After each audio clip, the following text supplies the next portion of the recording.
السلام علیکم، میں ہوں آپ کا ہوسٹ احسن گوری اور آپ دیکھ رہے ہیں یوٹیوب چینل۔ آج سارا دن عدالتی کارروائی میں گزرا۔ کبھی اسلام آباد ہائی کورٹ نے نوٹس لیا تو کبھی لاہور ہائی کورٹ نے، کبھی سپریم کورٹ کی باتیں ہوئی تو کبھی ججز چھٹی پر چلے گئے۔ ان ساری تفصیلات سے آپ کو آگاہ کریں گے۔ ناظرین، ہوا کچھ اس طرح سے آج کہ گزشتہ روز پرویز الہی صاحب کو گرفتار کیا گیا، غیر آئینی، غیر انسانی اور غیر قانونی طریقے سے ان کو گرفتار کیا گیا۔ لاہور ہائی کورٹ کا ایک آرڈر موجود تھا جس کے تحت واضح طور پر کہا گیا تھا کہ ان کو کسی بھی مقدمے میں تا حکم ثانی آپ گرفتار نہیں کر سکتے، لیکن ان کو بڑے ہی غیر انسانی سلوک سے گرفتار کیا گیا۔ جیسے ہی گرفتار کیا گیا، آج پیر کے روز جو ہے وہ اس پر لاہور ہائی کورٹ میں سماعت ہوئی، اور باقاعدہ طور پر جس طرح عدالت کی حکم عدولی کی گئی، عدالت کی نافرمانی کی گئی، اس پر عدالت نے نوٹس لیا اور باقاعدہ طور پر پنجاب پولیس کو اور اسلام آباد پولیس کو طلب کیا اور پوچھا گیا۔ اس سے پہلے جن دو افسران نے ایس پی انویسٹیگیشن اور ایس پی آپریشنل نے انہیں گرفتار کیا، اس سے پہلے کہ انہیں عدالت بلاتی، اس سے پہلے ہی وہ بلوچستان پر کسی محکمانہ کارروائی کے لیے جو ہے وہ پہنچ گئے۔ وہ موجود نہیں تھے صوبے میں، تو پھر ان کی جگہ جو ہے وہ جج امجد رفیق صاحب نے جو ہے آئی جی صاحب کو طلب کر لیا کہ جی آپ جواب دیں کہ کیوں پرویز الہی صاحب کو گرفتار کیا گیا، جب عدالت نے واضح طور پر اپنے تحریری حکم نامے سے ان کو روکا تھا کسی بھی گرفتاری سے، تو پھر کیوں جو ہے ان کو گرفتار کیا گیا۔ اس موقع پر لطیف کھوسہ صاحب بھی عدالت میں موجود تھے، انہوں نے بھی اپنے جو آرگومنٹس میں بتایا کہ کس طرح ان کو غیر انسانی سلوک میں گرفتار کیا گیا۔ جس طرح میں نے یہ پہلی دفعہ ٹرم سنی تھی کہ میں نے ٹی وی نیوز پر یہ بیپر سنا کہ ان کو کس طرح جو ہے وہ ایک بات بار بار دہرائی جا رہی تھی کہ ان کو ڈنڈا ڈولی کر کے جو ہے باقاعدہ جو ہے وہ گاڑی میں ڈالا گیا۔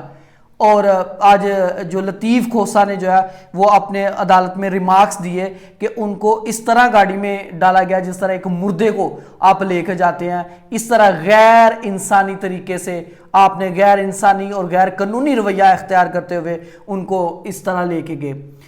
وہ سابقہ ڈپٹی وزیر اعظم بھی رہ چکے ہیں، سابقہ وزیر اعلیٰ پنجاب بھی رہ چکے ہیں، پنجاب اسمبلی بھی رہ چکے ہیں، تو یہ نہایت ذلت امیز مناظر تھے جو ہم نے اس دن دیکھے۔ آج اس پر جو ہے جج امجد رفیق نے جو ہے وہ نوٹس لیا، اور انہوں نے جس طرح جج ان کے تحریری حکم نامے کی جو ہے وہ پیروی نہیں کی، اس کے بعد جب آئی جی صاحب کو بلایا تو آئی جی صاحب نے کہا کہ ہم جو ہے مجھے آپ کچھ ٹائم دیں تاکہ جو ہے وہ میں اس کا جواب دے سکوں اور تحریری شکل میں اس کا جواب دے سکوں، کیونکہ اگر تو میرے کسی آفیسر نے، اگر پنجاب گورنمنٹ نے یہ کام کیا ہے تو میں ضرور اس کا جواب دوں گا، اگر یہ اسلام آباد پولیس نے کام کیا تو یہ میرے دائرہ اختیار میں نہیں آتا، تو وہ باقاعدہ طور پر وہ جواب دیں گے۔ اس پر جو ہے وہ پھر جج امجد رفیق صاحب نے جو ہے وہ باقاعدہ طور پر اسلام آباد کے جو آئی جی ہے ان کو باقاعدہ طور پر جو ہے وہ نوٹس جاری کیے۔ اس کے بعد جیسے ہی ان کو نوٹس جاری کیے تو یہ بڑی خوشائن بات تھی، عدالتی احکامات جو ہے ہمیں نظر آئے۔ اس سے پہلے جو ہے وہ اسلام آباد کے ایک جج بابر ستار نے اس قسم کے بڑے دلیرانہ جو ہے وہ احکامات جاری کیے تھے، اور باقاعدہ طور پر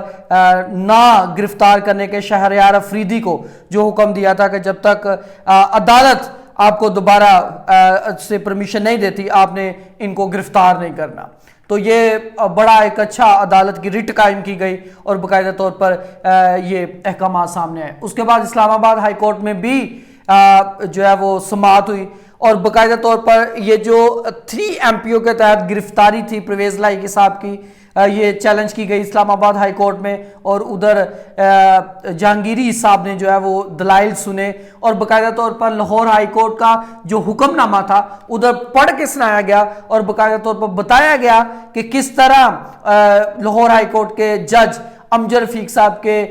حکم کو اوور رول کیا گیا اور انہیں گرفتار کیا گیا. اور اس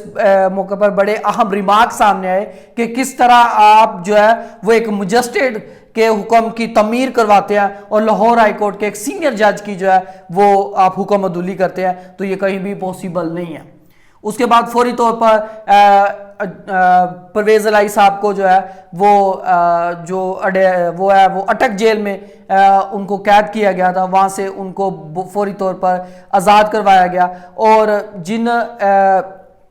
پولیس والوں کو حکم دیا گیا تھا کہ بخیریت و عافیت جو ہے وہ پرویز الہی صاحب کو گھر پہنچایا جائے, ان کو طلب کیا گیا اور کہا گیا, جب وہ طلب نہیں ہوئے تو آئی جی صاحب کو بتایا گیا اور پھر کہا گیا کہ جب وہ آتے ہیں تو وہ جج کے روبرو پیش ہوں گے اور باقاعدہ طور پر اس کی جسٹیفیکیشن دیں گے کہ انہوں نے کیوں گرفتار نہیں کیا. اس کے بعد عمران خان کے سائفر کیس میں آج اسپیشل سیکرٹ ایکٹ کے تحت بھی پیشی تھی, اور اس سے پہلے کہ وہاں آرگومنٹ شروع ہوتے اس کے اوپر جو ہے وہ باقاعدہ طور پر اس کی سماعت کی جاتی, تو پتہ لگا کہ جج جو ابو الحسنات ہیں وہ چھٹی پر 7 دن کی چھٹی پر چلے گئے ہیں اور وہ سماعت نہیں کریں گے. اور باقاعدہ جو ان کی جگہ ڈیوٹی جج تھے ان کے دائرہ اختیار میں یہ بات شامل نہیں ہے کہ وہ عمران خان کی جو ہے وہ سماعت کریں. وہ سماعت تو کر سکتے تھے لیکن ضمانت نہیں تھے لے سکتے. تو جب پی ٹی آئی کی لیگل ٹیم نے اپلیکیشن دی تو جج وہ وکیل نعیم پنجوتا صاحب کی طرف سے جب کہا گیا کہ آپ ہمیں اس پر جو ضمانت دیں, تو جج نے کہا کہ یہ تو میرے دائرہ اختیار میں نہیں ہے, جیسے ہی ابو الحسنات جو ہے وہ آئیں گے تو وہ اس پہ ضمانت جو ہے وہ دے سکتے ہیں. تو پھر پی ٹی آئی کے جو لیگل ٹیم ہے انہوں نے اس درخواست کو جو ہے واپس لے لیا. اس کے بعد اب دیکھتے ہیں کہ کس طرح اب یہ اسپیشل سیکرٹ ایکٹ کے تحت جو کاروائی ہے وہ اسلام آباد ہائی کورٹ میں ہوتی ہے, کیونکہ یہ تخیری حربے جو ہیں ایک مائنڈ سیٹ کے تحت جو ہے وہ کیے جا رہے ہیں, اور وہ کیوں کیے جا رہے ہیں اس بات کے تانے بانے جو ہیں وہ سپریم کورٹ کے جج عمر عطا بندیال کی رخصتی سے ریلیٹ ہے کہ جب وہ رخصت ہوں گے تو تب ہی عمران خان کی یہ باقاعدہ طور پر